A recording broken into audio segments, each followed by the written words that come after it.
On this week's episode of Sports Page, we sit down with the undefeated Jenny's head soccer coach and the senior middle hitter for Jenny's volleyball.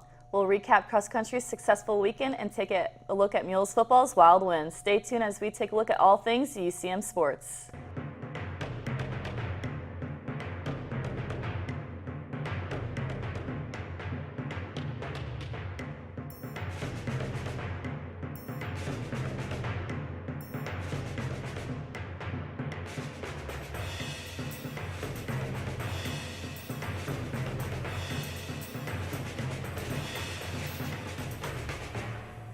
Welcome to this week's episode of Sports Page. Alongside with my co-host, Allie Overstreet, I'm Jada Hill.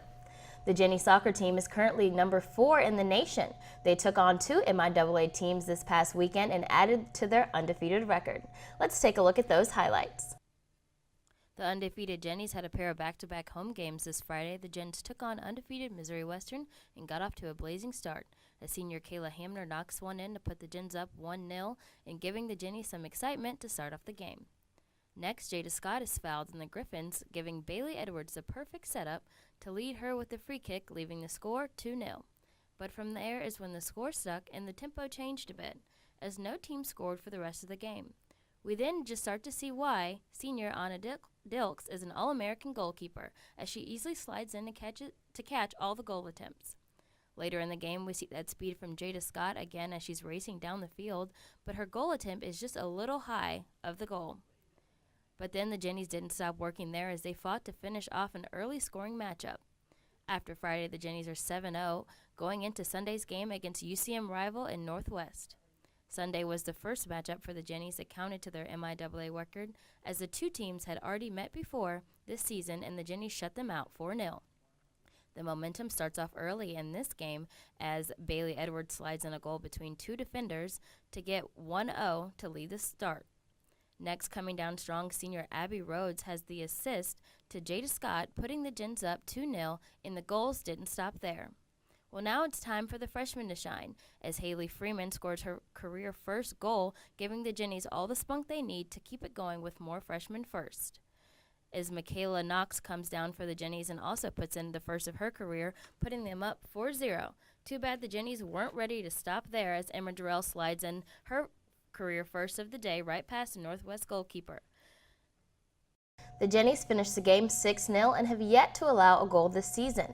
Before the Jennies sweep this past weekend, our Dale Fowler sat down with the Jennies head soccer coach to get some insight on just how the team hopes to continue this winning streak. Welcome to another edition of Coach's Corner, along with Jenny soccer coach Louis Theobald. I'm Dale Fowler. How are you doing today, Coach? I'm doing great. Thanks for having me. That's good. So Jennies are starting off the season with 6 straight wins, 6 of them being shutouts. So how you feel the game? Well, the season has been going so far.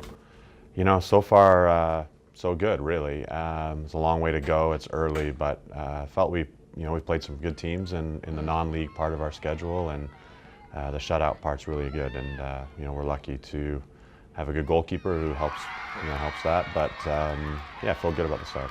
And as you were saying, Anna Dilks has not let no one score throughout the season as well. Like I said before, 6 straight shutouts. So you guys remain 4th place in the U.S. polls and number 1 in the MIAA, division. What are your team goals throughout the season?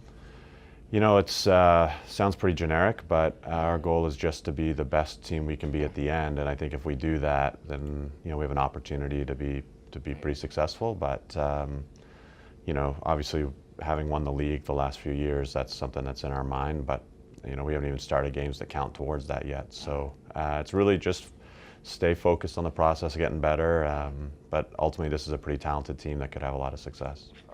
Okay, so going back to the amazing goalkeeper in Anna Dilks, this is her 3rd straight MIAA honor, this week. How important is she to this Jenny soccer team? She's unbelievable. She's she's the best goalkeeper in the country at our level. I think, she's, set all sorts of records, as number 2 ranked goalkeeper in all time in shutouts in Division II soccer, and she's a great leader for us. And, I don't think we'll be able to replace her. We're really going to miss her when she's gone. So do you feel she'll be better than what she was last season? Because It was amazing. She did amazing last year. Yeah, it's, you're talking fine margins because she's been so successful. But yeah, we keep challenging her to be better, and I think she works hard every day and holds herself to such a high standard that, I would, if you were to ask her, she would tell you she expects to be better, and that's just the type of person that she is, that she's always pushing to improve. So, and she sets a really good example for everybody else. Yeah, so like you were saying, with her being the leader of the team, how do you feel these incoming players have been doing throughout the season? Yeah, I think with her, being a leader, and we have so many new players as well. She's a great example to them of what commitment and desire can do for you. And she's a really good athlete, but probably what sets her apart even better is the way that she holds herself accountable and works hard, and she's competitive. And those are all lessons that we want all our young kids to understand, that it's okay to compete and okay to try to be the best.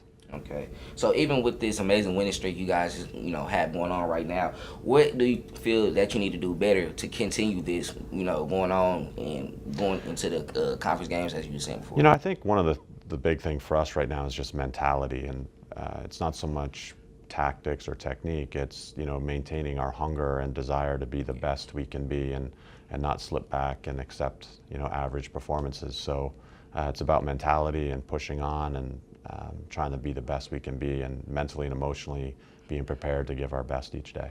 Cool. So you guys are tied for second with total offense throughout this season.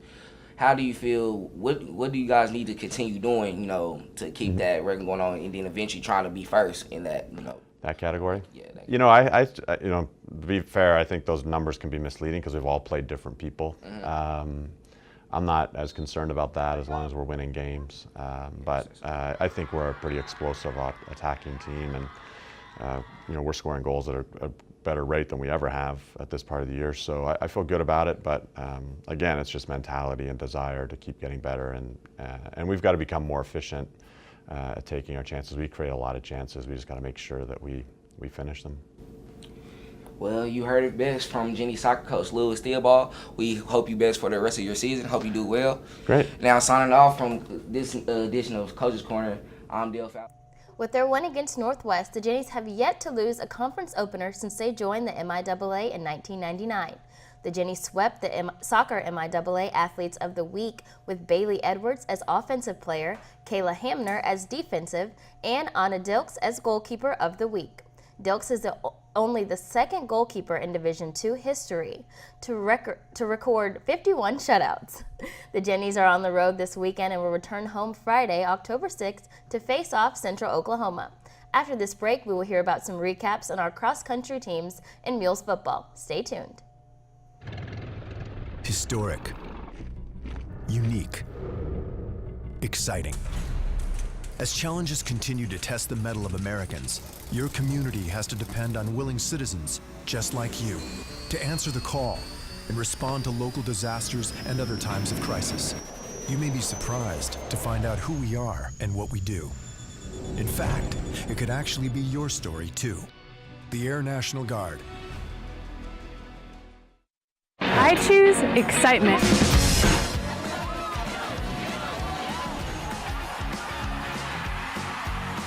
I choose to make a difference.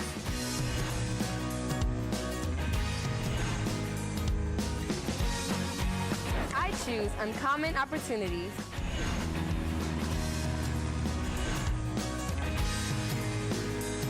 I choose Red to experience learning to a greater degree. Choose Red. Choose the University of Central Missouri. What if television could remember the heroes we honored? The music we danced to, the dreams we chased. The hope still lives, and the dream shall never die. No one tells our nation's story like PBS. Give to your PBS station and help bring America's story to life.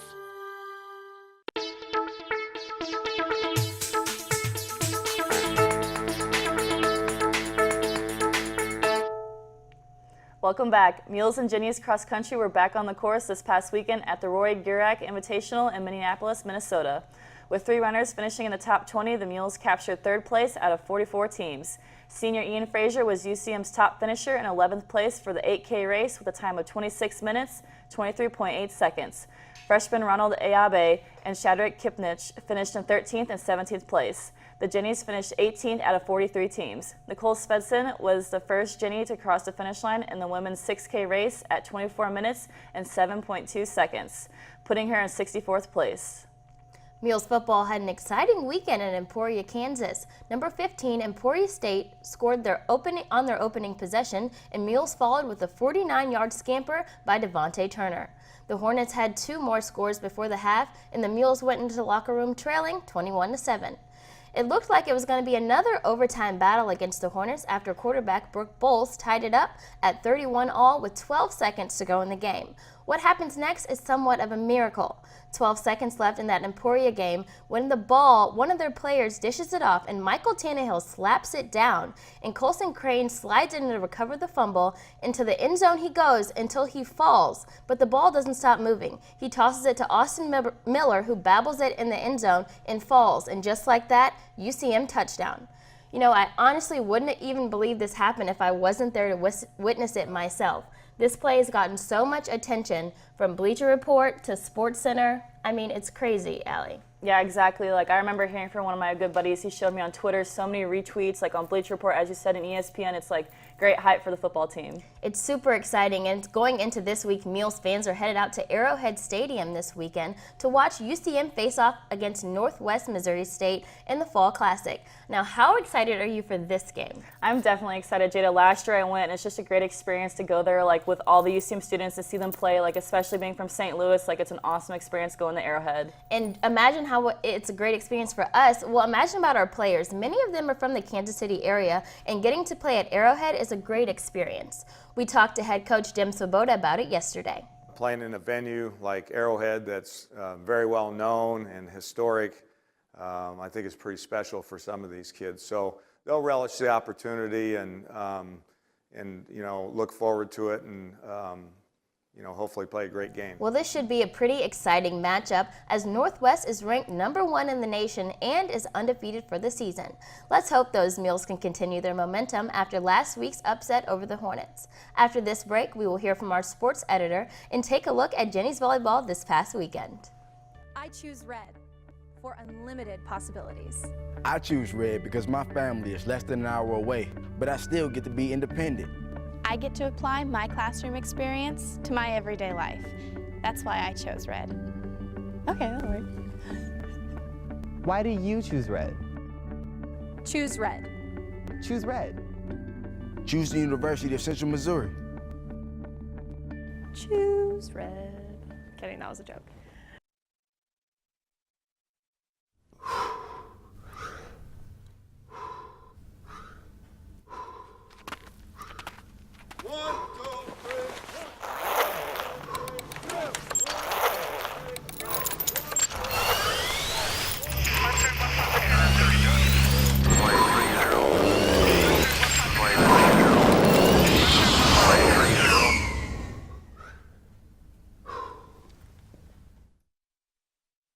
Live with a human for a while and you get to know a few things. Like, I know she's actually not a morning person.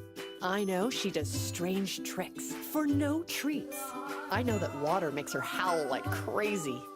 I even know how the floor stays so clean. She's quick. But the one thing I will never for the life of me know is how she gets so tiny and inside that box. Natalie, how do you get so tiny?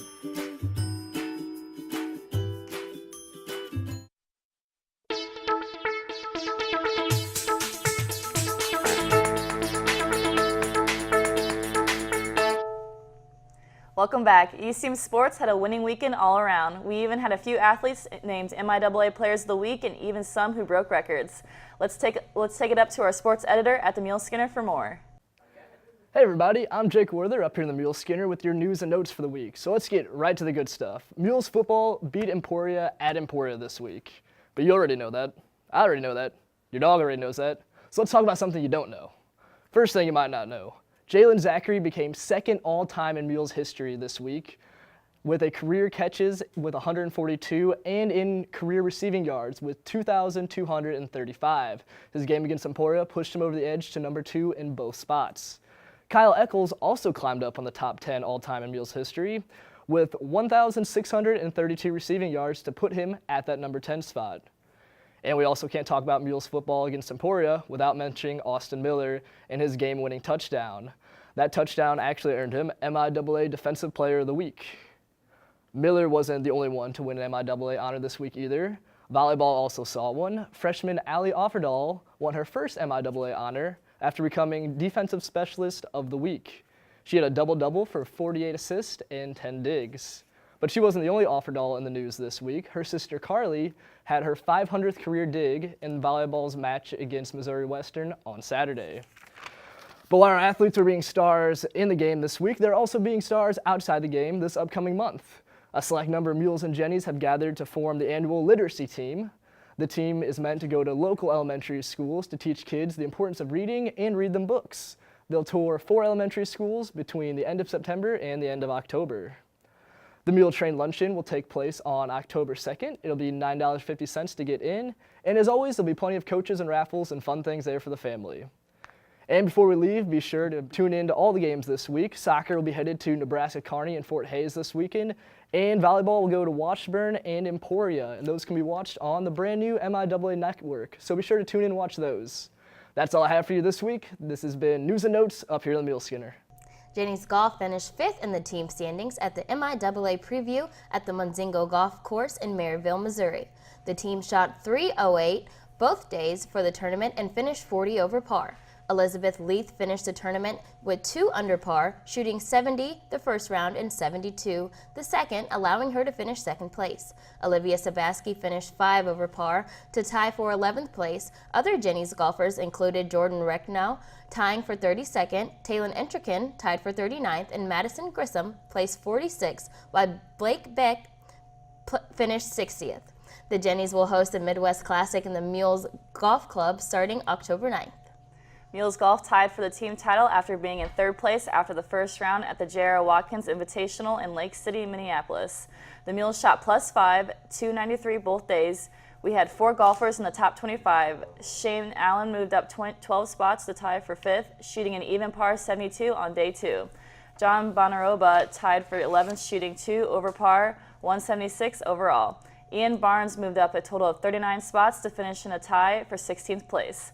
Lastly, Matthew Homan was 1 stroke behind Barnes with 5 over par for both days. Last Friday, the Jennies volleyball team kicked off league play with a home opener against Northwest Missouri. The Jennies went into the match ranked number 15. Senior Casey Holland started the game off with a cross kill. Freshman Aubrey Bell had numerous blocks and kills. She proved to be a big player for the Jennies.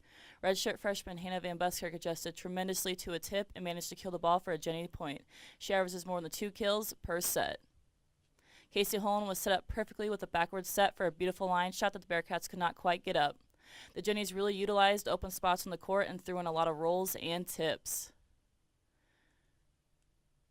Sophomore Carly Offerdahl attained a quick point with a serving ace and was also closing in on 500 digs this game and was just 14 more away. Freshman Audrey Fisher cross-killed a tremendous 1 set to help the Jennies. Casey Holland was really a key player in this game with the amount of kills she achieved. She landed 12 of 23 attempts with just 1 error. The Bearcats' blocks were nothing against the Jennies' powerful hits, and the Jennies were not letting the Bearcats get anything past their double blocks. Van Buskirk took advantage of the open back corner every opportunity she got. She averages more than 2 kills per set and is 4th on the team with 13 total blocks. Throughout the night, the Jennies did a great job of setting up their setter, Allie Offerdahl, to perform those quick and sneaky tips. The Jennies defeated the Northwest Missouri Bearcats 3-0, and that win was the first Jennies' 10th this season and put them at 1-0 in the MIAA. The next day, the Jennies took on Missouri Western, who had yet to win a match on the road. Freshman Audrey Fisher came out strong with a clean cross kill. Freshman Hannah Van Buskirk was a top scorer and acquired a total of 13 kills this game. Missouri Western hit some heat of their own and made it a challenging game for the Jennies. UCM fell behind early with the Griffins taking a set 1 win, but came back to win the following 3 sets and take the match 3-1. Senior Casey Holland hit a career high with 18 kills on 30 attempts with just 3 errors. Freshman Allie Offerdahl played a big part in the back row to help set up senior Molly Lawrence for a cross kill for a Jennies point. Casey Holland hit a major cross kill to keep the Jennies' momentum going. Freshman players Audrey Fisher and Allie Offerdahl shut down the Griffins with a strong double block. Missouri Western sets up Fisher for a massive kill. She had a total of 16 this game. Van Buskirk took a massive approach to slam down a cross kill that the Griffins could not get a handle on. She also fakes out the competition with a soft tip that they scrambled to get but fail. Lawrence finds that open back corner for a Jenny's point to put them on the scoreboard. The Griffins respond back with a powerful one-set kill that the Jennies could not get underneath. But that does not get them down. Casey Holland slams down a close netter to give the UCM the lead. The 5-match winning streak is UCM's longest of the season and puts them at 11-3 overall and 2-0 in the MIAA. Despite improving the record to 11-3 this weekend, the Jennies fell 3 places to number 18 on Monday. They traveled to St. Charles, Missouri last night to win 3-1 against Lindenwood. The Jennies return to the multipurpose building October 7th to face off against Missouri Southern. For this week's Senior Spotlight, Allie sat down with one of the Jennies volleyball players who had to face adversity after having multiple injuries in one season. Hi, I'm Allie Overstreet doing a Senior Spotlight with Casey Holland. Casey, what are some of your personal goals for this volleyball season? I have some statistical percentages and stuff that I try to shoot for each game, but mostly it's pushing and getting better each practice, I guess. I'm trying to stay healthy this season. My last 2 seasons I've had an injury, so I think mostly it's trying to get my body through it. I feel old, but I'm not that old. And yeah, it's a lot of getting better and pushing. We have a lot of young players, so I think a lot of my leadership goals come out like during the season because we have a lot of freshmen coming into very big lead roles, so it's fun to watch them grow. And so, like with you being older and your sister being younger, how's it been playing with her throughout your volleyball career? It's been a lot of fun. I love playing with my sister, and that's kind of why we chose to come to Central Missouri, because we could play together and kind of finish out 4 years or the 3 years we have together. And it's really competitive. Me and her are both very strong-headed, and it gets a little feisty sometimes, but it's fun. We're in different enough positions that we kind of mesh and go together and can play off each other's strengths and weaknesses and kind of fill the spot. So you said about injuries, so like with that adversity, how did you deal with that last season? It was tough. Last season I was out longer than I hoped for, I guess, and it kind of sets you back, not only like personal goals, but I felt really bad for the team, and I just wanted to be out there helping as much as I could, whether that be like in a game situation and or practice. So if I'm sitting out, I mean, I tried to encourage as much as I could, but it was just frustrating trying to get back into it and having to listen to your body rather than like knowing what you could do and not being able to do it. Are you doing anything specific to kind of prevent injury this season? I wear 2 knee braces, so I'm kind of the girl you make fun of on the court, but that helps. And I do rehab almost every day in the training room, and I do rehab before practice, and I ice, and I, like, even on the weekend, sometimes our trainer, Melissa, will have me do stuff, so we're just taking precautions as much as we can. Definitely. So how does it feel being like your last go-around, like your last season with Jennies volleyball? It's really exciting, and I think there's kind of more of a push, more of an edge to like a senior season, because now I don't have any seasons after this to really push through. So it's fun though. It's fun to see like the dynamic of the team. Like each year it's different, and we have new players this year, and it's really a learning curve for everyone. So I don't really know how it's going to turn out, but it's fun seeing it. Yeah. Do you have like any specific plans for like once you do graduate? I plan to be a physical therapist, so I have to go to PT school for another 3 years. So I plan to take like a year off and kind of work and get back into it. But yeah, more school. Awesome. Well, thank you so much. I'm Allie Overstreet for SportsPage, and I'm signing off. Thanks, Allie. After this break, we'll dive into the discussion about the NFL and the national anthem and take a look at all the different viewpoints. Stay tuned. I choose red to blaze my own trail. I choose red to be with students and faculty who make me feel at home. I wanted a university with a big picture perspective. That's why I chose red. Why do you choose red? Choose red. Choose red. Choose the University of Central Missouri. Choose red. Can I do that? Is that allowed? Hey, Sarah. Oh my gosh, she's so cute. Been doing like I taught you. Love the new tattoo, Sarah. Dude, that's Sarah. The girl in the pink shirt. That's the girl I was telling you about. Theater 2 on your left. Hey, Sarah. What color underwear today? Hey, Sarah. So when are you going to post something new? Anything you post online, anyone can see. So think before you post.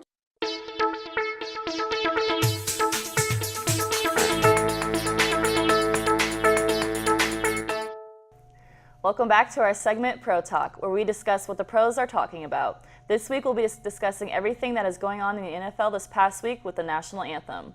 Jada, so what's your outlook on this whole situation with the kneeling in the sports world? You know, it's gotten so wide, of everything. I was talking to you earlier, I've even seen to the fact that it's beyond the pros.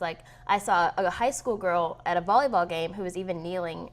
So it's not just oh, it's just the NFL type of deal. And we were talking earlier, it's kind of gotten so out of hand. But then again, I see where they're coming from. But then now what the president's gotten into it, it's kind of just yeah, exactly. With Colin Kaepernick last year when he did it, no one really I guess, knelt down with him to do it with him. But this year, so with Trump's speech, fire them. Now everybody's getting a little razzled. Even the owners are coming out and they're locking their arms out with them. So really, I think I was going back and forth for a long time with it, but now I kind of think freedom of speech, like we said, we talked about the flag code earlier, how there's actually so many rules that we kind of break. And we disrespect the flag every day and we don't even know it. On alcoholic beverages, you're not supposed to have the flag on those. Exactly. We on wear them yeah. as bikinis, diapers. There's all these things how we disrespect the flag every day. But like we were talking earlier, in the Constitution, there's nowhere that says that you have to stand during the national anthem. I mean, of course, we do it out of respect. It's just something that we do. But we also have to think, these men, this is their job.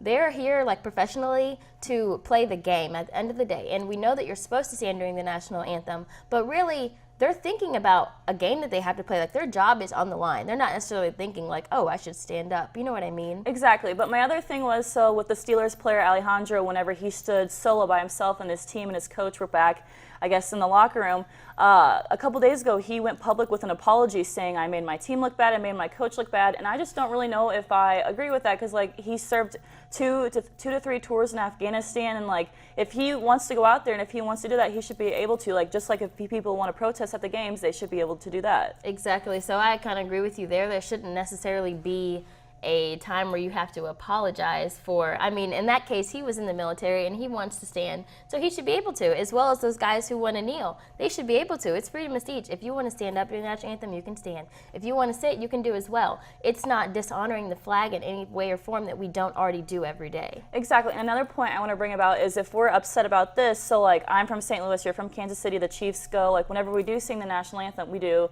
Home of the Blues and you guys do Home of the Chiefs, but no one really draws up conspiracy about that. So just with this, I just feel mainly it is centered around politics and Trump and not the whole racial bias of it all. So I just kind of think it's blown out of proportion with the politics. Mm-hmm. Yeah, I think we are. I agree with you there. We're getting away from the root, what Colin Kaepernick started.